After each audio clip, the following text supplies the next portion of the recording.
Hello again, it's Christopher Railing here in California, a former guide with Free Tours by Foot, and I'm here to get you excited about the social media event taking place on April 14th, Lincoln's last day. I want you to imagine that it's Tuesday, April 11, 1865. After 3 days of celebrations, a crowd gathers on the White House lawn, ready to hear Lincoln give his first speech after the surrender of Robert E. Lee. He'll give the speech from a second-floor window. His aide holding a candle to read his prepared speech, and every time he finishes a page, it drops to the floor and his little son Tad will come and collect it. At the beginning of the speech, President Lincoln is very humble. He puts all of the reason for the victory on General Grant and those who served in the Union Army. The rest of the speech is actually a long policy speech about Reconstruction, particularly in Louisiana. But one line gathers a lot of attention. Lincoln will say, "It is also unsatisfactory to some that the elective franchise is not given to the colored man.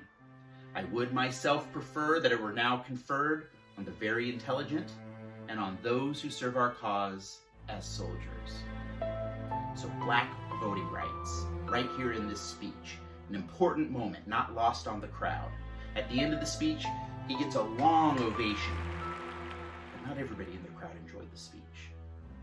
3 men dressed in black, standing in the center of the crowd, looking up with grimaces on their faces. The one in the middle, John Wilkes Booth, a very famous actor of the day. When Lincoln gives that line about black voting rights, he's going to turn to his friends and he'll say, "That means black citizenship. I'll put him through now.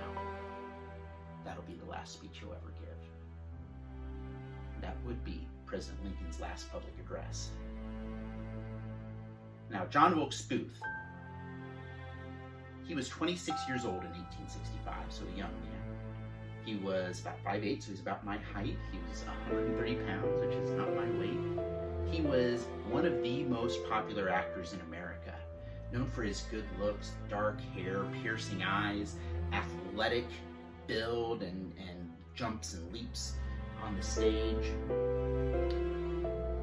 He was very popular with the ladies. The ladies were popular with him. He had this strong, compelling personality that brought all the people around him, from the high society to the lowest stagehand at the theater. Everybody loved and wanted to be around John Wilkes Booth. Now, he also comes from the most famous acting family in American history. Forget your Barrymores or your Baldwins or your Hemsworths. It was the Booths. His father, Junius Brutus Booth, came over from London to become one of the most famous actors in America. He would have 10 children. 3 of his sons, including John Wilkes Booth, would become famous actors. John Wilkes Booth was 9th of the 10, so he was a younger one, and was very popular at the time. People knew who he was. They wanted to be part of his world and orbit, and that's what's going to allow him to bring people around him to start a conspiracy to go after Lincoln. Booth believed in this institution of slavery and wanted to protect it. He believed in the South and the Southern cause. Here he was as a famous actor, still acting. In fact, Lincoln would see him in November of 1863 in a play called The Marble Heart, and it said that Booth said many of his aggressive lines right up at the presidential box. But he was making a fortune as an actor, about $20,000 to $25,000 a year in 1865, more than the president would make at the time. So here he was, living this rich, wealthy, playboy lifestyle, while Southern boys were dying for the cause that he believed in.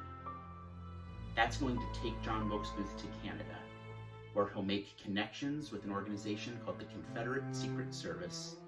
Their job to create chaos in the North, poisoning water supplies, bombing plots. But Booth is going to plan a kidnapping conspiracy.